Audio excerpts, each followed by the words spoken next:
Hi, how are you today? Good. That's good. Well, thank you for coming and doing this interview with me. So, um, before I start this interview, may I have your permission to record this video? Yeah. Do I also have permission to use your first and last name and then also an image for my project? Sure. Okay. And then one last question. May I please ask your name, occupation, what city you call home? Yeah. So. Oh, you want me to answer that one? Yeah. Oh, okay. Tyler Kotrch. City's Granville, Michigan. And then occupation, I'm a security guard at a hospital. Okay. It must be very interesting being a security officer. Yeah. So do you work as a security officer in Granville, or is it like in Grand Rapids? In Grand Rapids. Okay. Yeah. Downtown. So how do you feel today? Good. Good. How do you really feel today? I'm exhausted, man. You're exhausted?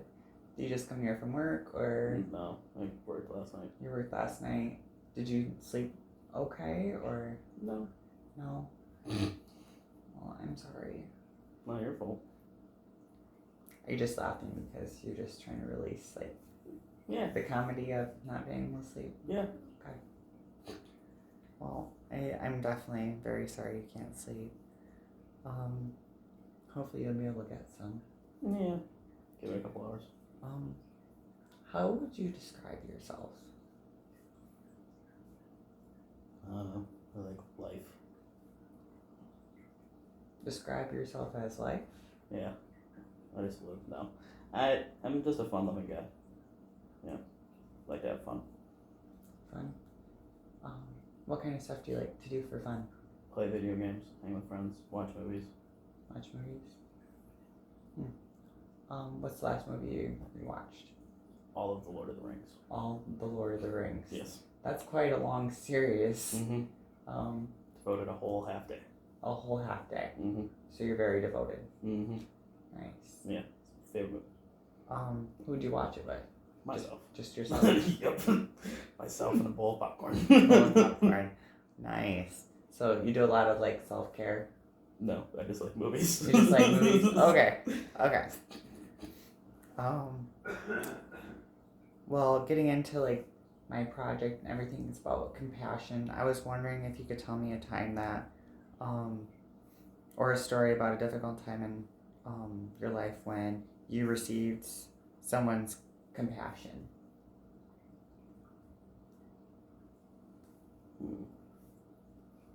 I got mugged when I was 18. The officer that responded, it was like a special victims unit. Very compassionate. He was, describing the process, making sure I was okay, make sure I didn't want to go to the hospital or anything. So always like asking questions like every time, like, are you okay? Are you okay? Making sure like I was mentally okay. He checks up on me now still again. So thinking about that memory, like, did he make it safe, or like, sorry, like, I went like way too deep into that medium question, but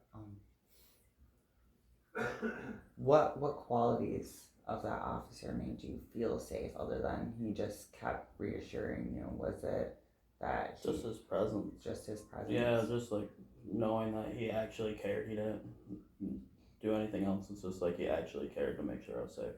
Mm-hmm. He had the empathy to help me out and stuff like that. I heard you say empathy.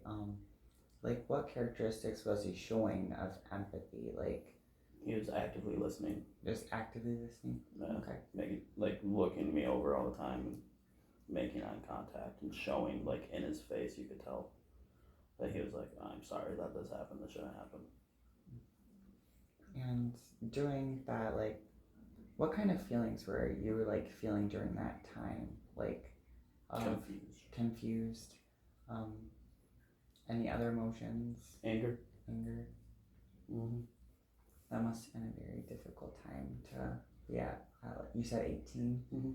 and then be mugged, and then have to deal with the whole situation. Yeah, don't recommend it. I wouldn't recommend it either. Definitely not. Well, I'm glad that you had somebody show you a lot of compassion, and then make you feel like you were understood. Yeah, it was fun. Yeah. Well, I wouldn't say it's fun.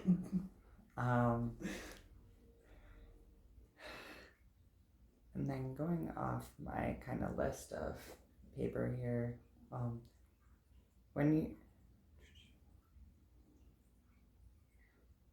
like, do you ever like relive this memory like sometimes Yeah. in your head?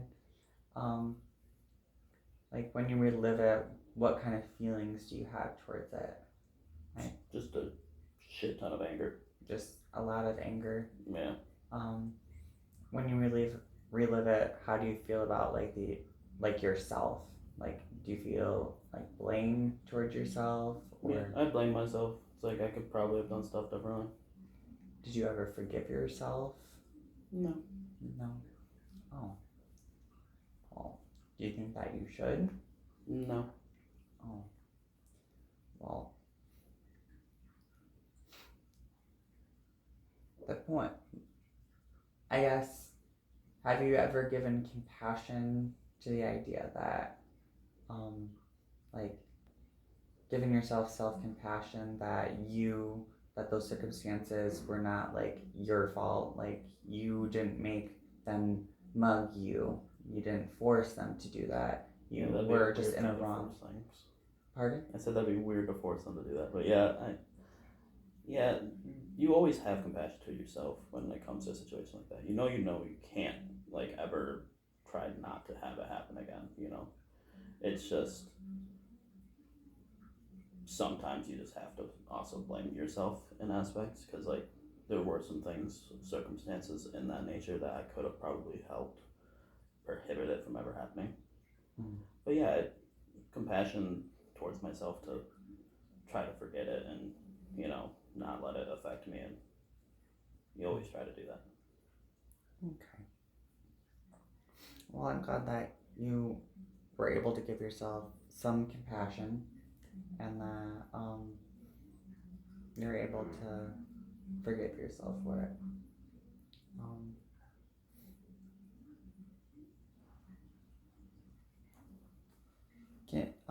Just going off my paper again, can you tell me the story of a time when you offered compassion to somebody else? That's a good one. I mean, my line of work, we have a lot of bad days, and a lot of fun stories that you've heard over the years. One thing I did was, it was the first ever time I ever had to do CPR on somebody. Yeah. The family wasn't there, but they got called by a bystander while we were doing it, and they arrived just shortly after the ambulance left. And showed compassion by, letting them know like he's okay now, like he's in an ambulance, he's getting the care he needs. Told him what hospital the guy was going to, and said like, he was breathing by the time the ambulance got there and stuff like that. So you were able to relieve them of like the anxiety of knowing whether he was okay or not. Yeah, or someone. I tried to make sure that they knew that he was going to at least be okay until at least he got to the hospital.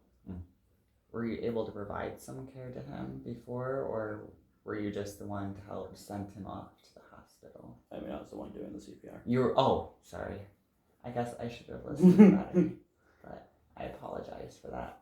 But that was a horrible situation. But I'm glad that you were able to provide care, life-saving care, and then able to provide relief to the family so that they understood that that person was okay. Mm-hmm.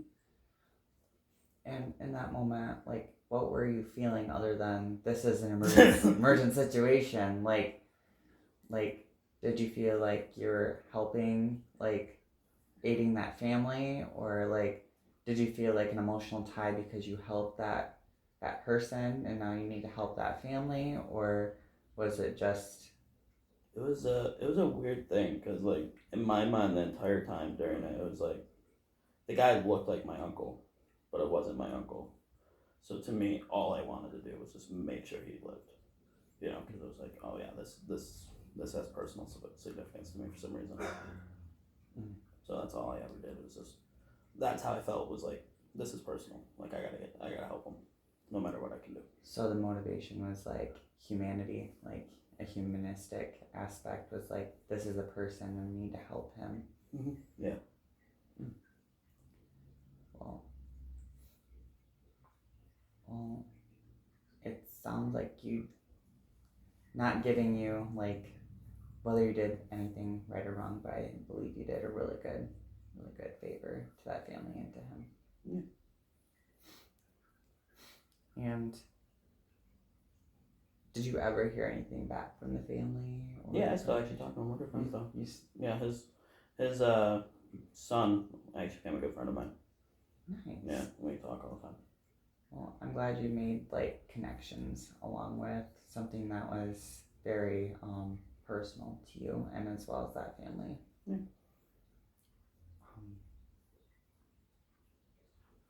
Is there a time that you or someone else that needed compassion didn't receive it? Oh yeah, definitely. I have those stories. Yeah. Yeah. I mean, I sometimes am not the friendliest of guys, especially when a person angers me. So can't go into too much detail, but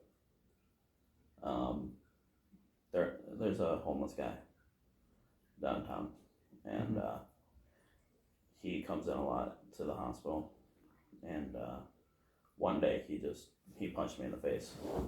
So he asked for a blanket. I said no. I was like, no, we're not giving that to you. You're being rude. You know, you literally just punched me. Like, no, we're not doing anything for you. And then kicked him out into the cold. And like that was the day of like the blizzard last year. Yeah. I mean, I'm guessing what it sounds like is that your anger is what stopped you or like made you feel like they weren't deserving of compassion or like warmth or like physical needs at that moment, or Yeah, like my anger overtook everything. Like I could have been nice and been compassionate to the guy, but my anger took over that situation at the time. And do you feel any remorse from that? oh yeah, like a couple hours later, like I found him outside in a snowbank, so I gave him a blanket, warmed him up. Well, that was very nice. But at the set time, like yeah, I was a little mad. What made you reflect and give him a blanket afterwards? Just the humanity aspect of everything. Like without compassion, the world falls apart. That's a good quote. That's not a quote. I mean, like from you, it's. Oh. I like that. I think it's just it's just how I was raised. Well, I'm pretty sure he was very appreciative of that blanket. I hope especially so. in that. He hasn't punched me in the face since anyway. Well, I believe that's a reflection of that. Do you think that he felt deserving of that blanket after, or? I mean, he apologized for punching me in the face at the time that I was giving him a blanket, and then he also like said that he didn't want it because of his actions earlier, and I was like, dude, it's like 5 degrees out. You're gonna freeze. You need it. And eventually, like after some convincing, it took. He was able to finally accept the blanket.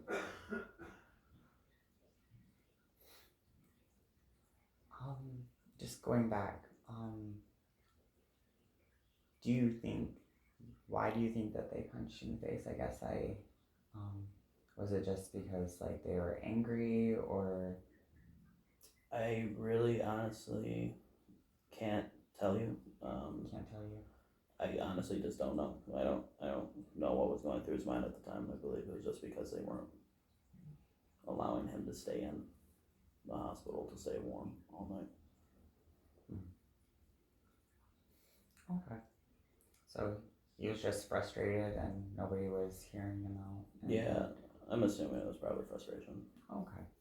So, sounds like he needed a little bit of compassion and you were able to provide it in the end. Eventually, yeah. Yeah. Nice. Um, is there is there a time when you wish you would have shown more compassion but didn't? I guess we kind of went over that. Yeah, that guy.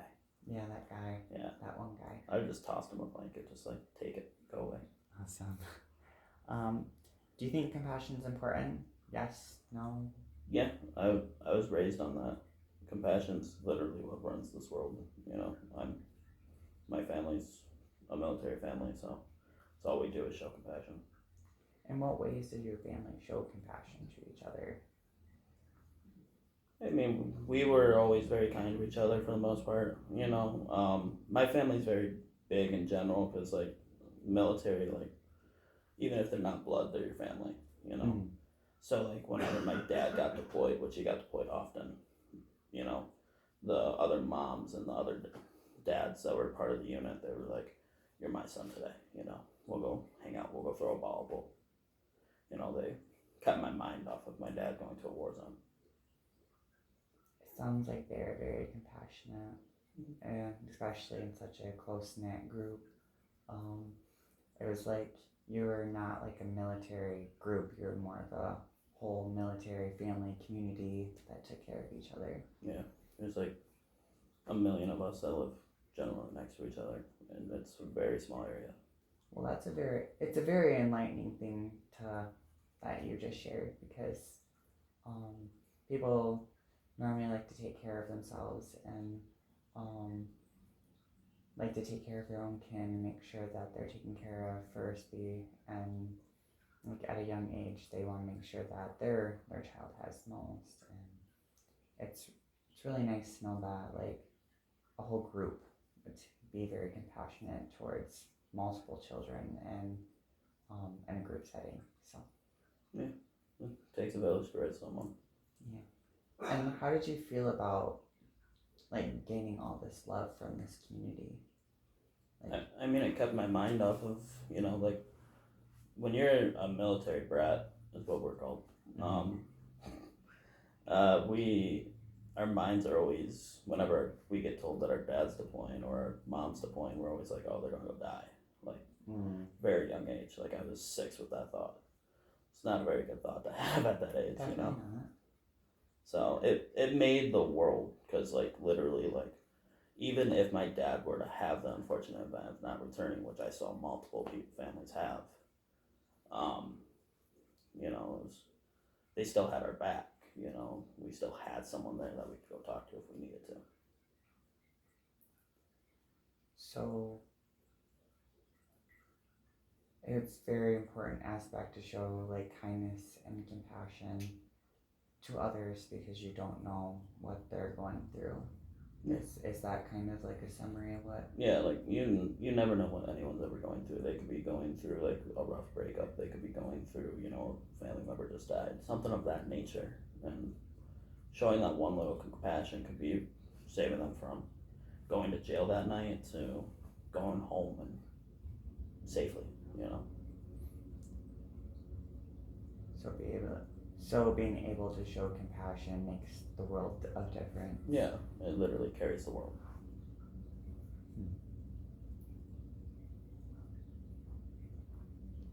I appreciate that insight. Yeah.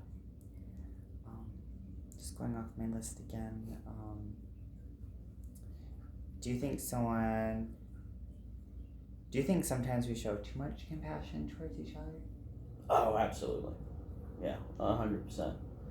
I can say that with guaranteed 100% acceptance on that one. Can you give me an example, maybe? Homeless. How? All of them. There's some circumstances where I believe that compassion should be given 100% to the homeless population. You know? Is this based off bias? It's not based off bias. It's based off of me seeing how that community runs. Like, I was never homeless, but working in a hospital that takes a lot of them, you literally see how that community runs, and it feels scammy. All they do for the most, there's always good ones, but there are always bad ones, and those bad ones have to be filtered out. It's like any profession in the world, that's their profession, is being homeless. And then there's the people that aren't profession, and they're just had the unfortunate circumstances, but they're trying to get themselves out. Those people deserve compassion. But the people that have been in it since they're 20 because they want to,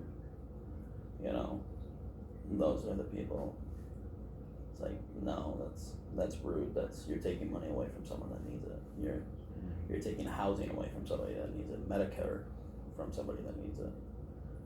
Those, I don't believe, they still deserve compassion. Don't get me wrong, but they don't deserve all of the compassion that they're getting. Sorry, I'm just reflecting. You're good.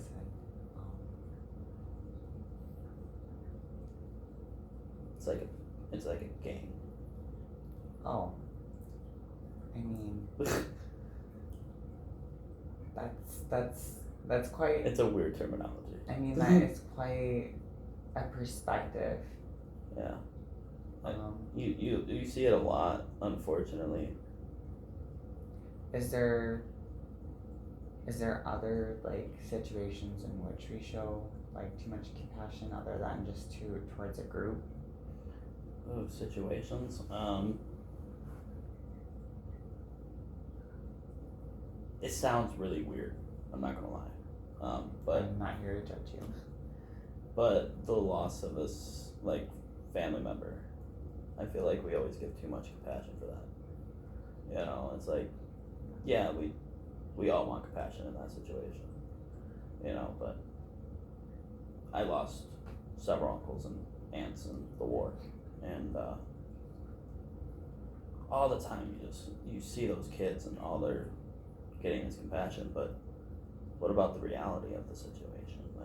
You're with how long the compassion goes for, because it's in a military, you're doing it for your whole life at that point. Compassion lasts. You're getting everything you need. I love that. Don't get me wrong, but just the showing, it's hard to describe, but have you ever been to a military funeral? I have not. Highly recommend it. It's the biggest party you'll ever see, and it's the weirdest party you'll also ever see. Okay. I trust you on that. But the kids don't get a chance to mourn, because the party will last for 2-3 weeks, and people just continuously come over and check up on you, and it's give them a chance. We don't get that chance. The general of the base will come to us once a day. The commander of all of the brigades will come to you. Literally anybody and everybody will stop by those houses and interrupt what you're doing. They'll interrupt nighttime dinner, they'll interrupt breakfast, just to see how you're doing. To me, that's just, I understand why they're doing it. You just lost a family member, and now possibly even the breadwinner of the house at the time, and it's probably a hard situation you're going through. But at the same time, tons of my friends from back then, they're I never got the chance to mourn. It's all my attention was diverted, and the compassion was too much for us. That to the point that we weren't able to mourn, and then it's even harder to think about my dad or my mom. So, what I'm getting is that you think that too much compassion can be overwhelming to the point that you can't breathe or mourn for people. Yeah. And it doesn't give you space to, a safe space, personally, to do what you need to do in order to let somebody, go. Yeah. It's just a constant remembrance of other people. Yeah, they're making their memory known for too long, and sometimes that's harmful. It's not the greatest thing to move on. Do you ever, just another side question, have you ever experienced compassion fatigue? Yeah, I have done that. It gets annoying. I lost he was my my dad's best friend, and he got killed, and so like they knew that we're like, he was like his brother to him, and he was like an uncle to all of us. I literally called him Uncle Brad, and it was to the point that literally like I was screaming at sergeants and generals literally to leave me alone, because like I couldn't mourn the loss of him.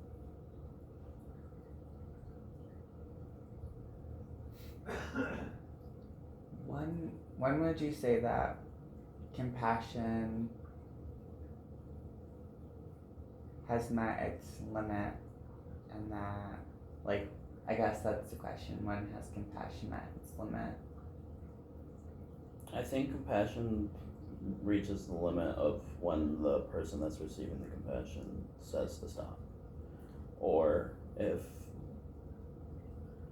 there's like outbursts of violence. Do you think that compassion that you're given from other people needs to stop, and the compassion for yourself should start, and that's when your bereavement should begin? Yeah, probably. It's probably how you grieve over stuff. I'm not affected by that. Okay. And then just looking again at my paper. Sorry, I wasn't very much prepared. And then my last question is, if you were to offer words of wisdom, wisdom about compassion, what would they be? It would be that this world runs on compassion, but there's also a certain amount of compassion that we can give to everybody. You can't use too much compassion to not be able to take care of yourself, because eventually yourself is going to fade, and then you're going to feel it.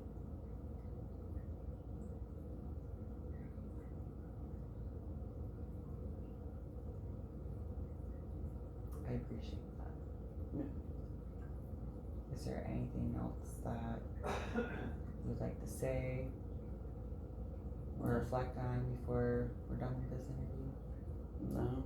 No? Compassion's nice, but it needs to stop sometimes. I guess you have a really good perspective on that. Yeah. Thank you for doing this interview with me. And would you be available to do any other questions later on if I need them? Yeah, I should be able to. Okay. As long as you let me know in advance. I most definitely can. Well, thank you so much, Tyler. Yeah, no problem. Yep.